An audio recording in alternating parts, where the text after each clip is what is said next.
Hello everyone, Gautam is education hub पर आप सभी का बहुत बहुत स्वागत है। उम्मीद है आप सभी अच्छे होंगे, एग्जाम की तैयारी अच्छे से जारी होगी।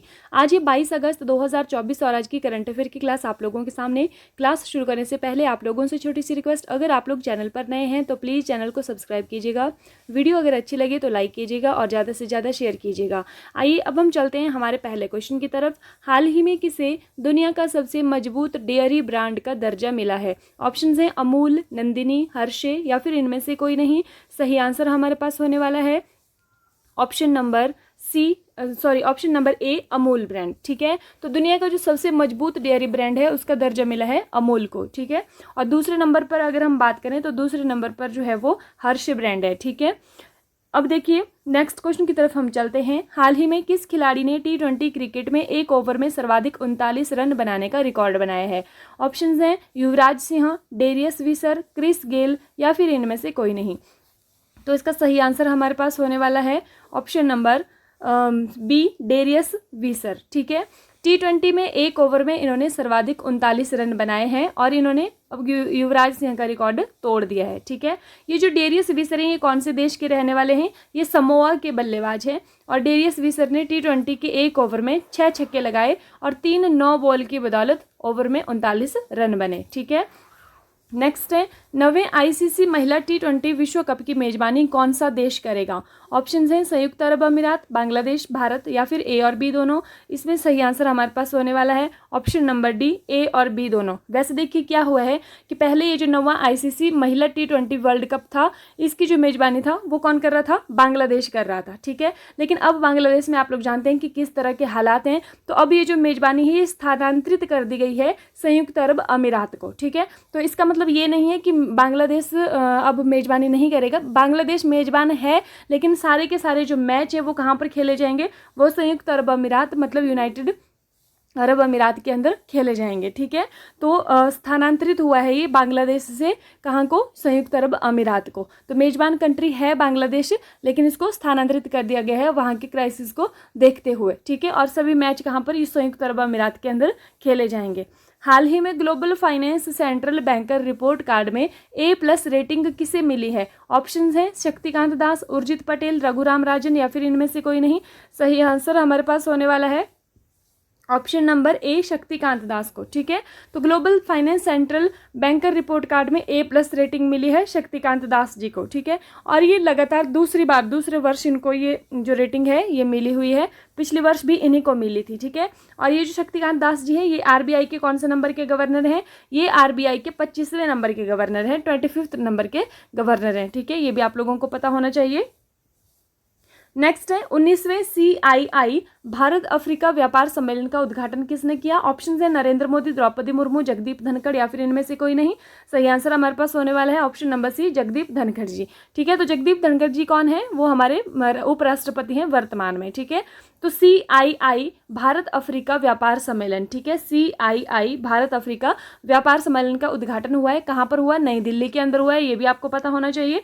और CII की फुल फॉर्म क्या है? कन्फेडरेशन ऑफ इंडियन इंडस्ट्री इसकी फुल फॉर्म है। ये क्या है कि भारत और अफ्रीकी देशों के बीच में व्यापार निवेश को बढ़ावा देने के लिए इसके जो है वो कॉन्क्लेव को किया जाता है।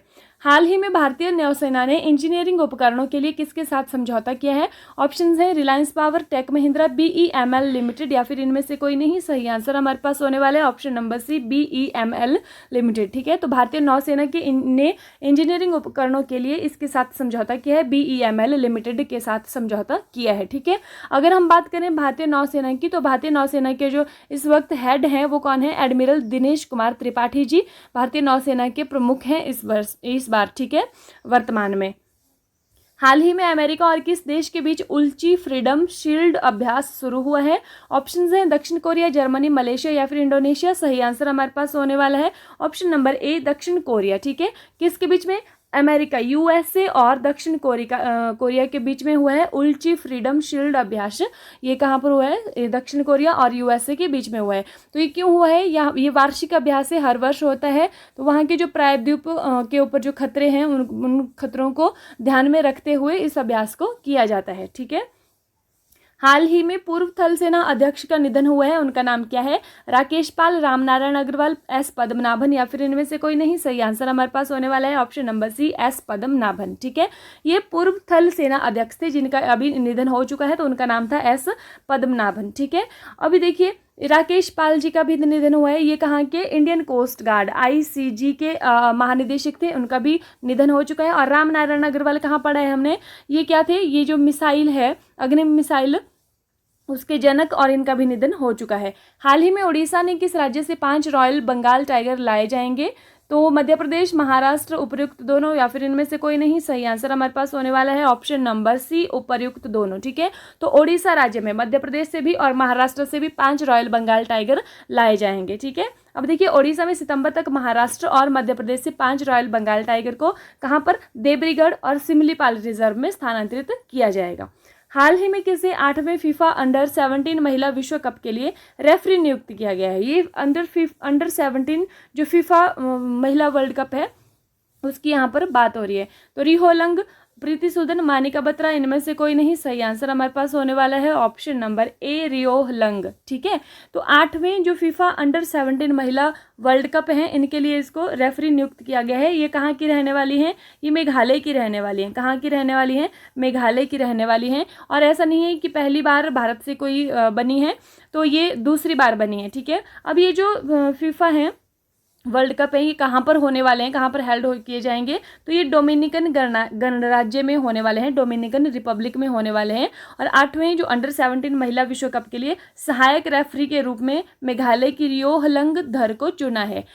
और ये 34 ईयर्स की हैं। ठीक है, और इनसे पहले जो है मतलब ये दूसरी बार बनी है, तो इनसे पहले कौन बन चुकी हैं? उवेना फर्नांडिस इनसे पहले रेफरी बन चुकी हैं। ठीक है, अब है रिवीजन कल की क्लास का। किस राज्य सरकार ने मुख्यमंत्री बाल पौष्टिक आहार योजना शुरू की है? तो किस राज्य सरकार ने की है? ये हिमाचल प्रदेश सरकार ने की है कि सरकारी स्कूल में पढ़ने वाले बच्चों के लिए जिनको कि मिड डे मील दिया जाता है, तो उनके लिए सप्ताह में एक बार मतलब अंडे और उबले हुए अंडे और फल उपलब्ध करवाए जाएंगे। ठीक है, नेक्स्ट है तीसरी भारत जापान 2+2 मंत्री स्तरीय वार्ता, मतलब 2+2 जो डायलॉग होती है वो कहाँ आयोजित की गई? तो कहाँ पर की गई है? इस बार ये नई दिल्ली के अंदर की गई है। नेक्स्ट है भारत के अगले रक्षा सचिव के रूप में किसे नियुक्त किया गया है? तो ये किया गया है राजेश कुमार जी को। ठीक है, और गोविंद मोहन जी गृह सचिव, केंद्रीय गृह सचिव बने हैं। TV सोमनाथनी कैबिनेट सचिव के पद पर नियुक्त हुए हैं। ठीक है, और इन राजेश कुमार जी से पहले रक्षा सचिव के पद पर कौन थे? अरमानी गिरधर थे, ये भी आपको ध्यान रखना है। 17वां दिव्य कला मेला कहाँ पर आयोजित किया गया है? तो ये कहाँ पर? छत्तीसगढ़ के अंदर आयोजित हुआ है, रायपुर में हुआ है। ठीक है, 78वें स्वतंत्रता दिवस के अवसर पर किस राज्य सरकार ने मुख्यमंत्री युवा उद्यम विकास अभियान योजना की घोषणा की है? तो कौन से? उत्तर प्रदेश राज्य सरकार ने की है, ये भी आप लोगों को ध्यान होना चाहिए। और उत्तर प्रदेश के मुख्यमंत्री श्री योगी आदित्यनाथ जी। हर वर्ष सद्भावना दिवस कब मनाया जाता है? ये 20 अगस्त को मनाया जाता है, राजीव गांधी जी की जयंती के उपलक्ष्य में मनाया जाता है। हाल ही में एयरपोर्ट काउंसिल इंटरनेशनल ACI से उच्चतम स्तर का 5 का ग्रीन टैग किस हवाई अड्डे ने हासिल किया? मतलब 5 star rating green card tag किसको मिला है? चेन्नई, बेंगलुरु, मुंबई या फिर इनमें से कोई नहीं। तो बेंगलुरु का जो कैंपगोड़ा एयरपोर्ट है, इंटरनेशनल एयरपोर्ट, उसको मिला है। हाल ही में भारत सरकार ने किस देश के साथ नागपट्टिनम और कांकेसथुरई फेरी सेवा फिर से प्रारंभ की है? तो ये भारत और श्रीलंका के बीच में। नागपट्टिनम भारत के अंदर है और कांकेसथुरई कहाँ पर है? ये श्रीलंका के अंदर है। ठीक है, हाल ही में मान्याचिवाड़ी गाँव किस राज्य का पहला सौर गाँव बन गया है? तो ये महाराष्ट्र का बना है। भारत इजराइल ने राष्ट्रीय प्रौद्योगिकी केंद्र COWT कहाँ पर स्थापित करने के लिए समझौता किया है? तो ये IIT मद्रास के अंदर। ठीक है, और ये लास्ट वीडियो में क्वेश्चन पूछा था आप लोगों से कि हाल ही में भारत के नए कैबिनेट सचिव पद पर किसे नियुक्त किया गया है? जिन जिन लोगों ने आंसर किया है बिल्कुल सही आंसर किया है, और कमेंट करने के लिए, आंसर करने के लिए आप लोगों का बहुत बहुत धन्यवाद। तो इसका सही आंसर क्या होने वाला था? कैबिनेट सचिव कौन बने हैं? TV सोमनाथन ये बने हैं। ठीक है, अब देखिए आज की वीडियो का क्वेश्चन आप लोगों के लिए, हाल ही में प्रारंभ उत्तर भारत का सबसे बड़ा फ्लोटिंग सोलर पार्क ओमकारेश्वर कहाँ पर स्थित है? तो ऑप्शंस हैं उत्तर प्रदेश, महाराष्ट्र, मध्य प्रदेश या फिर इनमें से कोई नहीं। तो आप लोगों को कमेंट करके बताना है कि इसका सही आंसर क्या होने वाला है। ठीक है, ये व्हाट्सएप ग्रुप का लिंक अगर आप लोग ज्वाइन होना चाहते हैं तो डेली PDF आप लोगों को वहाँ पर मिलने वाला है। तो अगर आप लोग ज्वाइन होना चाहते हैं तो आप लोगों को डिस्क्रिप्शन से लिंक मिल जाएगा। ठीक है, इसी के साथ आज की क्लास समाप्त होती है। Thank you and have a nice day. खुश रहिए, अपना ख्याल रखिए और अपनी तैयारी को डे बाय डे मजबूत करिए।